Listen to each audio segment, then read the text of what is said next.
और प्रधानमंत्री कोच्चि के पेट्टा से एसएन जंक्शन तक कोच्चि मेट्रो रेल परियोजना के पहले फेज का उद्घाटन करेंगे। परियोजना की कुल लागत 700 करोड़ रुपए से अधिक है। यह परियोजना देश की सबसे टिकाऊ मेट्रो परियोजनाओं में से एक होगी और इसके लगभग 55% ऊर्जा की जरूरतों को सोलर एनर्जी से पूरा किया जाएगा। प्रधानमंत्री जेएलएन स्टेडियम से इन्फो पार्क तक कोच्चि मेट्रो रेल परियोजना के दूसरे चरण की आधारशिला भी रखेंगे। इसकी लंबाई 11.2 किलोमीटर है और इसमें 11 स्टेशन शामिल हैं। इस परियोजना की कुल अनुमानित लागत लगभग 1950 करोड़ रुपए है। देश का सबसे बड़ा, सबसे आधुनिक और स्वदेश में ही निर्मित पहला विमान वाहक पोत आईएनएस विक्रांत कल देश को मिल जाएगा। ये देश के इतिहास में एक ऐतिहासिक दिन होगा।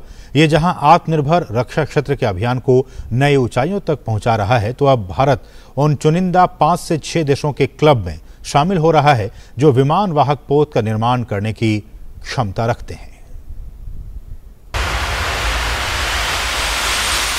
स्वदेश में निर्मित पहली विमान वाहक पोत आईएनएस विक्रांत शुक्रवार को औपचारिक रूप से नौसेना में शामिल होने को तैयार है।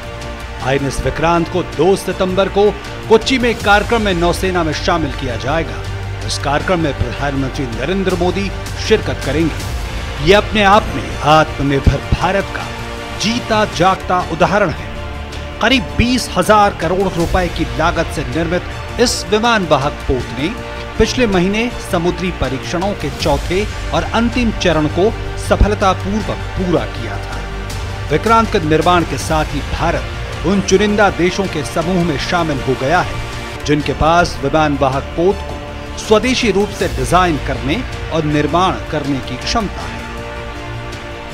BEL हो या L&T हो, किर्लोस्कर जैसी कंपनियां हो, ऐसी कई कंपनियां एक साथ आईं और उन्होंने न सिर्फ इस आईएनएस विक्रांत के निर्माण के दौरान हजारों रोजगार पैदा किए, बल्कि 100 से ज्यादा MSME अलग अलग समूहों को, अलग अलग उद्योग समूहों को एक साथ लाया। आईएनएस विक्रांत की लंबाई 262 मीटर, चौड़ाई 62 मीटर और ऊंचाई 59 मीटर है। लगभग 2 फुटबॉल मैदान के बराबर है विक्रांत का फ्लाइट डेक, जहां से विमान उड़ान भरेंगे। इस युद्धपोत की स्पीड 28 नॉट की है और 7,500 समुद्री मील तक इसके सफर करने की रेंज है। विमान वाहक पोत में 8 पावर जनरेटर हैं जो पूरे कोच्चि शहर को भी रोशन करने की क्षमता रखते हैं। इस युद्धपोत में 2,300 कंपार्टमेंट बनाए गए हैं जिनमें करीब 1,700 कर्मचारी अपनी ड्यूटी को अंजाम दे सकते हैं। ये अत्यंत गर्व की बात है कि पूरा का पूरा स्टील जो हमारा है उसे स्वदेशी रूप से बनाया गया है। उसमें DMRL की महत्वपूर्ण भूमिका रही है और SAIL authority of India limited ने उसमें कंट्रीब्यूट किया है और उसी से हमारा ये खूबसूरत भारतीय सपना, अपने कैरियर का सपना पूरा हो पाया। विक्रांत के बाद भारत के पास 2 विमान वाहक पोत होंगे। पहले से ही सेवा में शामिल आईएनएस विक्रमादित्य और अब आईएनएस विक्रांत। तो INS Vikrant, the mighty INS Vikrant तैयार है अपनी तमाम क्षमताओं के साथ समंदर में उतरने के लिए और यहां से संदेश जाएगा आत्मनिर्भर भारत का कि कोई भी लक्ष्य हमारे लिए बड़ा नहीं है। अपनी प्रतिभा के बल पे, अपने सैन्य बलों की जाबाजी के बल पे हम हर चुनौती का मुकाबला करने के लिए तैयार हैं और आईएनएस विक्रांत यही संदेश पूरी दुनिया को दे रहा है। कैमरामैन आरके के साथ ओम प्रकाश दास, आईएनएस विक्रांत फ्लाइट डेक से।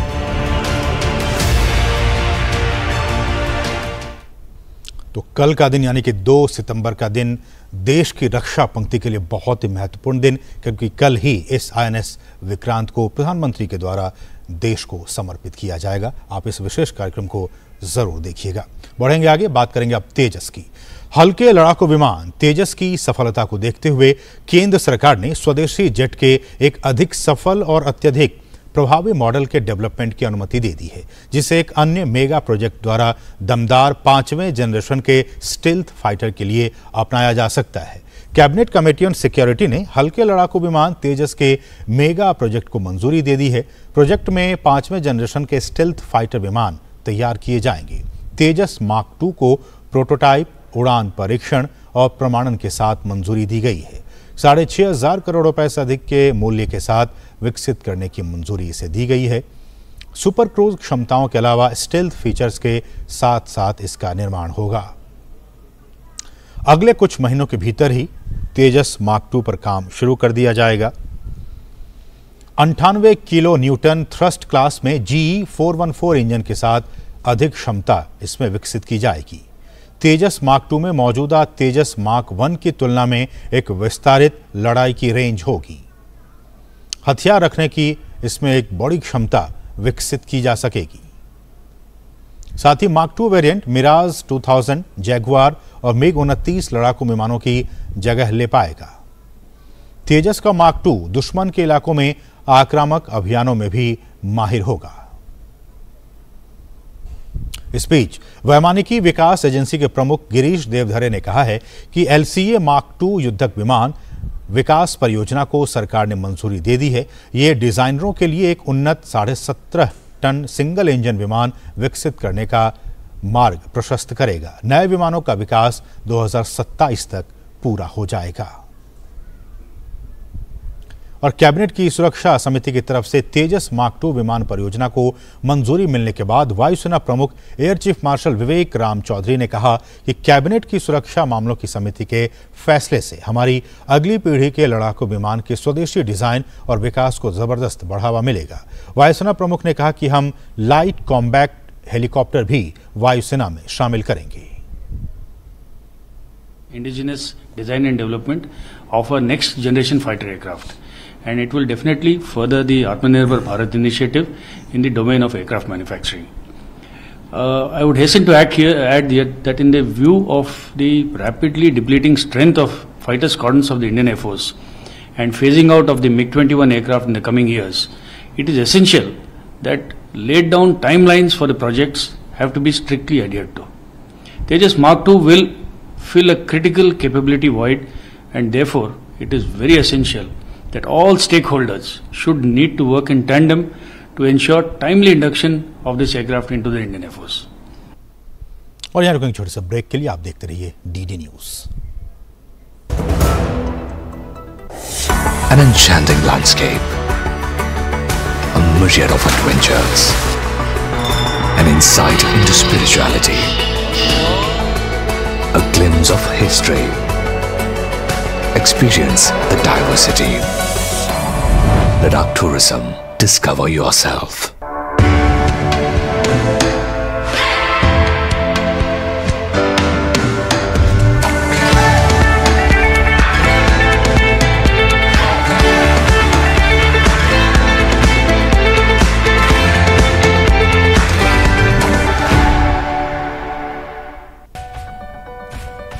मॉनसून में गर्मी से राहत तो मिलती है, पर इस दौरान बीमारी की संभावना भी बढ़ जाती है। बरसात में असुरक्षित भोजन खाने की वजह से खाद्य जनित बीमारियों की संभावना बढ़ सकती है। कुछ अहम चीजें जिनसे हम सुरक्षित रह सकते हैं। खाना पकाने से पहले बाजार से खरीदी गई सभी चीजों को ठीक से धो लें। अपनी और आसपास की स्वच्छता का ध्यान रखें। सिर्फ साफ पानी का ही इस्तेमाल करें।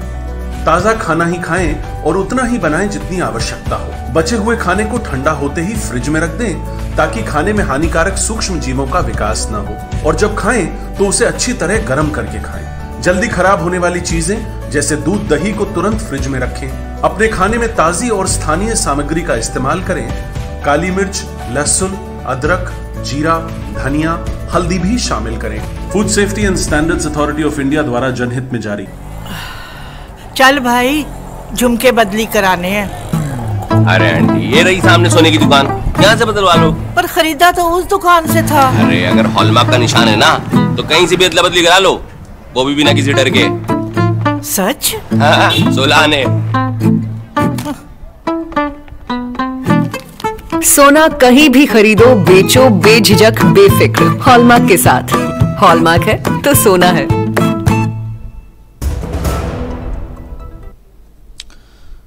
और ब्रेक के बाद आपका फिर से स्वागत है। केंद्रीय गृह एवं सहकारिता मंत्री अमित शाह ने गुरुवार को नई दिल्ली में CAPF ई-आवास वेब पोर्टल का शुभारंभ किया। प्रधानमंत्री मोदी के नेतृत्व में केंद्रीय सशस्त्र पुलिस बलों के कर्मियों के लिए आवास संतुष्टि दर को बढ़ाना भारत सरकार की प्राथमिकता है। आवास संतुष्टि दर को बढ़ाने के लिए नए मकानों के निर्माण के अलावा सीएपीएफ की मौजूदा आवास आवंटन नीति में सुधार किए गए हैं, जिनसे एक बल के लिए उपलब्ध खाली आवास अन्य बलों के इच्छुक कर्मियों को आवंटित किए जा सकते हैं। इस पोर्टल में यह प्रावधान किया गया है कि यदि किसी विशेष बल का आवास 4 महीने की अवधि के लिए किसी भी कारण से आवंटित नहीं किया जाता है तो केंद्रीय सशस्त्र पुलिस बल का कोई भी कर्मी उस रिक्त आवास के लिए ऑनलाइन आवेदन कर सकता है। और इस मौके पर गृहमंत्री ने कहा कि देश की आंतरिक सुरक्षा को मजबूत रहने में सीएपीएफ का महत्वपूर्ण योगदान है। केंद्रीय बलों के जवान हमारी आंतरिक सुरक्षा का मजबूत स्तंभ हैं। उन्होंने कहा कि भारत पूरी दुनिया में उत्पादन का केंद्र बनने जा रहा है। आजादी के बाद देश भर के पुलिस बल ने 35,000 से ज्यादा जवानों ने अपनी जान दी है। देश की आंतरिक सुरक्षा को मजबूत रखने के लिए, चाहे सीमाओं को अभेद रखना है, चाहे एयरपोर्ट और बंदरगाहों को सुरक्षित रखना है, चाहे दंगों के खिलाफ दंगाइयों को कठोर कार्यवाही से दंडित करना है, चाहे कश्मीर, नॉर्थ ईस्ट और वामपंथी उग्रवादी क्षेत्रों के अंदर अपनी चुस्त मुस्तैदी से, इनकी उपस्थिति से देश के कानून और व्यवस्था की परिस्थिति को मजबूत करना हो। सीएपीएफ के हमारे जवान हमेशा हमारी आंतरिक सुरक्षा का बहुत मजबूत और जरूरी पिल्लर रहे हैं। डी कंपनी पर एनआईए ने एक बड़ी कार्रवाई करते हुए अंडरवर्ल्ड डॉन दाऊद इब्राहिम पर 25 लाख रुपए के इनाम की घोषणा की है। दाऊद के अलावा छोटा शकील पर भी एनआईए ने 20 लाख रुपए का इनाम रखा है। दाऊद इब्राहिम का भाई अनीश इब्राहिम पर 15 लाख, दाऊद के अन्य सहयोगियों जावेद पटेल चिकना, टाइगर मेमन पर भी 15-15 लाख रुपए का इनाम घोषित किया गया है। दरअसल अंडरवर्ल्ड डॉन दाऊद इब्राहिम समेत गैंग के सदस्यों के खिलाफ कई संगीन मामलों में एजेंसी जांच कर रही है। एनआईए ने इसी साल 3 फरवरी को एक एफआईआर दर्ज की थी। इसमें दाऊद और उसके गैंग मेंबर्स के खिलाफ हथियारों की तस्करी, narco terrorism, underworld criminal syndicate, money laundering के अलावा गलत तरीके से जमीन हड़पने का आरोप है। मई में एनआईए ने मुंबई से डी कंपनी के 2 सहयोगियों को गिरफ्तार किया था। जांच में पता चला था कि गिरफ्तार किए गए दोनों आरोपी मुंबई के पश्चिमी उपनगरों में डी कंपनी की अवैध गतिविधियों और आतंकी वित्त पोषण में शामिल थे। इसके अलावा वे शकील शेख उर्फ छोटा शकील के करीबी सहयोगी हैं, जो पाकिस्तान से एक अंतर्राष्ट्रीय आपराधिक सिंडिकेट चलाता है और भारत में जबरन वसूली, नशीले पदार्थों की तस्करी और हिंसक आतंकवादी गतिविधियों में शामिल है। मई में ही दाऊद इब्राहिम के सहयोगियों, ड्रग पेडलर्स और हवाला ऑपरेटरों से जुड़े मुंबई के 1 दर्जन से अधिक स्थानों पर भी छापेमारी की गई थी। भाजपा ने दिल्ली के मुख्यमंत्री पर विधानसभा में विश्वास मत के नाम पर ड्रामा करने का आरोप लगाया है। पार्टी की प्रदेश इकाई ने आज विधानसभा का घेराव कर विरोध प्रदर्शन किया। वहीं पार्टी प्रवक्ता संबित पात्रा ने कहा कि पूरा देश मुख्यमंत्री केजरीवाल और उनकी पार्टी की नौटंकी देख रहा है। उन्होंने कहा कि विधानसभा पटल का दुरुपयोग कर केजरीवाल ने अपना प्रचार और प्रसार करते हुए झूठ परोसा। जिस प्रकार से अरविंद केजरीवाल और आम आदमी पार्टी की नौटंकी चल रही है, वो पूरा हिंदुस्तान देख रहा है। आज फिर से एक बार विधानसभा के पटल का दुरुपयोग करके जिस प्रकार से अरविंद केजरीवाल जी ने वहां कुलचित राजनीति की, अपना प्रचार किया, अपना प्रसार किया, अनर्गल प्रवचन किया और झूठ झूठ और झूठ हम सबके सामने परोसा, वो हम सबने आज देखा है। और संबित पात्रा ने कहा कि सत्येंद्र जैन के खिलाफ तब जब जांच चल रही थी तो उस वक्त भी केजरीवाल इसी तरह की बयानबाजी कर उन्हें